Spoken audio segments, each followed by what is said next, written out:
A sexta-feira marcou a despedida de Emílio Papaleuzinho do cargo de vice-presidente de futebol do Internacional. Ele pediu demissão na tarde desta sexta-feira, alegando incompatibilidade dos seus compromissos profissionais como desembargador do Tribunal Regional do Trabalho com o cargo de vice-presidente de futebol. Em meio a isso, o Inter segue a sua preparação para enfrentar a equipe do América Mineiro. Bustos e Alemão são as grandes dúvidas, pensando na partida da próxima segunda. Fora de campo, a direção segue na busca por um centroavante. E um ex-Sport Recife, que atualmente está no futebol italiano, entra na mira da direção colorada. Esse é o Diário do Inter KTO de sexta-feira, 8 de julho de 2022. Tudo bem, gente? Obrigado pela participação aqui. Não esquece de deixar teu like, te inscrever, de ativar as notificações. Bora falar do Internacional aqui no A Dupla. Um resumo do que de mais importante aconteceu no noticiário colorado nesta sexta-feira, tá? Eu começo falando da atividade no CT Parque Gigante, que eu acompanhei hoje pela manhã por lá e que teve algumas atualizações em relação ao departamento médico. O DM do Inter está cheio. Estevão, por exemplo, teve diagnosticado Covid-19 e está fora da partida na próxima segunda-feira.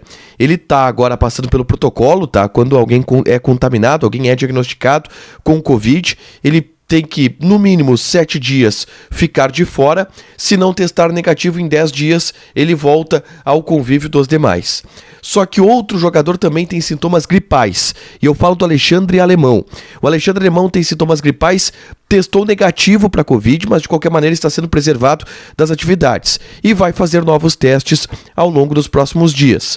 Ele é dúvida para o jogo da próxima segunda-feira. Mesmo que teste negativo, ele não tem condições de treinar nas melhores condições. Ele não tem ainda uma boa recuperação desses sintomas gripais, então por isso ele pode ficar de fora sim da partida de segunda-feira. Já Fabrício Bustos está sendo tratado no departamento médico do clube. Ele segue com um desconforto muscular que sentiu na partida contra a equipe do Colo-Colo e ainda é dúvida também para a partida da próxima segunda-feira. Então, se a gente colocar Alan Patrick, se a gente colocar René, são muitos os desfalques e possíveis desfalques do Internacional para essa partida de segunda-feira, tá? Quem treinou e está voltando a treinar e pode ficar à disposição, por exemplo, na partida de segunda-feira, é Bosquilha. Ele que já não joga há um bom tempo, ele passou por uma artroscopia no joelho, mas está treinando agora. Mesmo estando treinando, não é a ideia da direção do Internacional manter o Bosquilha no elenco, pelo alto salário que ele tem, pela baixa perspectiva de utilização pelo Mano Menezes e também pelo fim do contrato do jogador. Ele tem vínculo até o final deste ano de 2022. Então o Inter pode buscar um empréstimo para algum time onde ele possa ficar em definitivo depois do seu vínculo estar encerrado com o Internacional, e aí o Inter mantém um percentual dos direitos econômicos do jogador. Foi assim que fez com o Marcos Guilherme, foi assim que fez com o Thiago Galhardo, por exemplo. O problema é, o Inter tem um percentual pequeno do Bosquilha, tá? Apenas 30%. Foi o que o Inter comprou junto ao Mônaco na época em relação ao jogador. Então, o Bosquilha tem essa situação, o Inter não quer ficar com ele, mas ele está voltando a treinar e deve ser testado, pelo menos, pelo Mano Menezes em algum momento, tá? A gente teve nessa sexta-feira a confirmação da saída de Emílio Papaleuzinho. Eu coloquei nesse vídeo aqui o que eu apurei sobre os motivos do Emílio Papaleu pedir demissão do cargo de vice-presidente de futebol do Internacional. Ele alegou uma incompatibilidade com a sua agenda profissional como desembargador do Tribunal Regional do Trabalho, algo que a gente já sabia que circulava nos bastidores. Ele era um cara que estava tendo essa dificuldade de conciliar as duas situações. Ele é empregado público, né? Ele é um funcionário público, um desembargador do Tribunal Regional do Trabalho, mas ele ocupava esse cargo de vice-presidente de futebol que não é remunerado, ele não ganhava nada para trabalhar no Internacional. Aí estava atrapalhando um pouco a vida profissional dele, e aí ele decidiu pedir demissão do cargo de vice-presidente de futebol na tarde dessa sexta-feira para o presidente. Nesse sábado eu vou tentar ampliar um pouco a discussão sobre quem pode ser os novos nomes cotados para vice-presidente de futebol. Tem alguns nomes que estão na lista, que estão no espectro do presidente Alessandro Barcelos, e eu vou falar sobre isso neste sábado, tá? E eu fecho com uma informação de mercado de transferências e uma informação importante. O primeiro cara a trazer essa informação foi o meu colega Felipe Duarte, da Rádio Gaúcha, tá?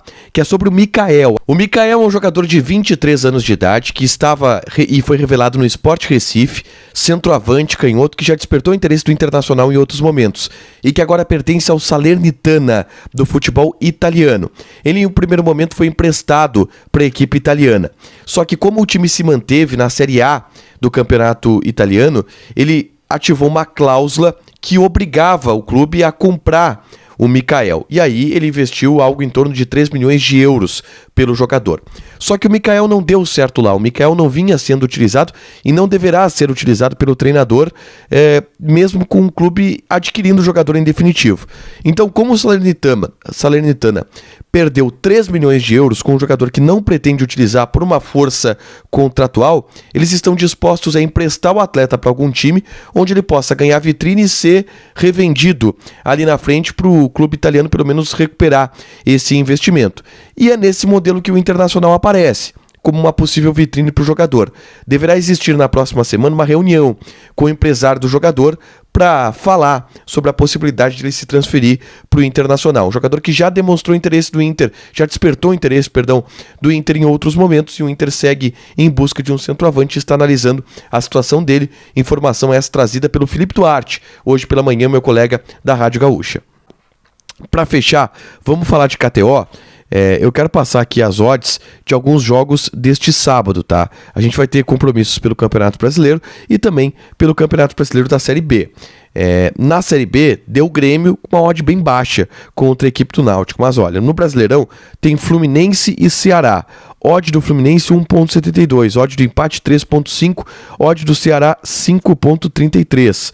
Red Bull, Bragantino e Avaí. Odd do Bragantino 1.63, odd do empate 3.8, odd do Avaí 5.6.